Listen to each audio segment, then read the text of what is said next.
I really don't like this place. A meeting ground of many mystic creatures, all sharing the same name. Death. I'm not sure why I hate it here. After all, I am a death myself. I did know, however, why I dreaded coming here this time. I had to ask a very specific death an important question, and by doing so admit a quite embarrassing failure on my part. But procrastination wouldn't do me any favors, so I searched him out and found him right next to the bar. Sounds about right from what I heard of him. So now I stood in front of him, a mere shadow of the being he represents, cloaked in tattered black scraps of cloth. His eyes hidden under the shadow of his hood, yet staring deep into your soul, even if, like me, you didn't even have one. And in his bony hand, an old farming implement made of a rotten wooden staff and a rusted iron blade. I spoke up. "Excuse me, are you the deaf of the humans?" He reacted in a somewhat annoyed tone. "I am the deaf of Sol, and therefore their homeworld, but I can't chase each of them across the galaxy.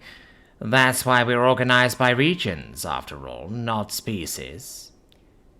"Yes, of course, but I assume you have a lot of knowledge about how to deal with them, because you see..." I tried placating him before he interrupted me, with a seemingly much improved mood. "How, and for how long?" "I'm sorry?" "You tried reaping him, but he tricked you for some extra years of life, didn't he?" The deaf of Soul clarified. "Before I help you, I want to know how he tricked you, and for how many years of life." "Yes, he did," I admitted.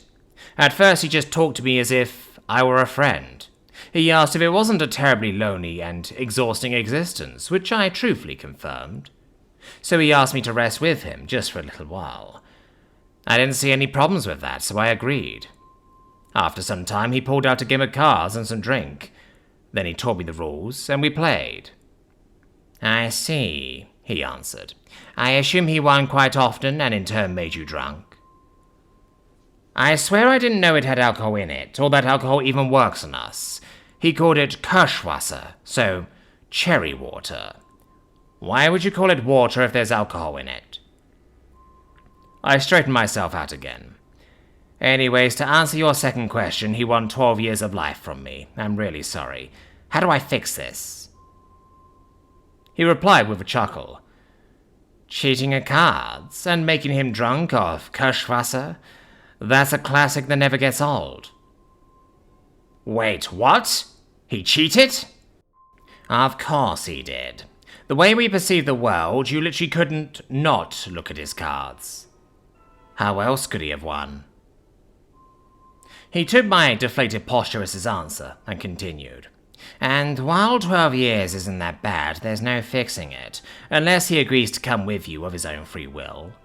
As for the next time, just be aware of the risk and don't trust the humans.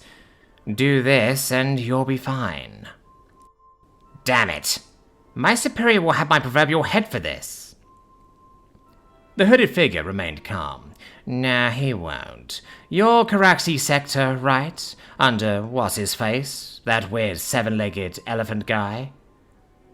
"Terlock, Death of Darius," I informed him. "Yes, he's my direct superior. Why?" "Because that idiot let it happen 6 times, for a total of over 200 years of extra lifetime. So if he gives you a hard time, just send him to me. Now relax, sit down, take this cup and drink up." "Fine. What's in there?" "Kirschwasser, of course."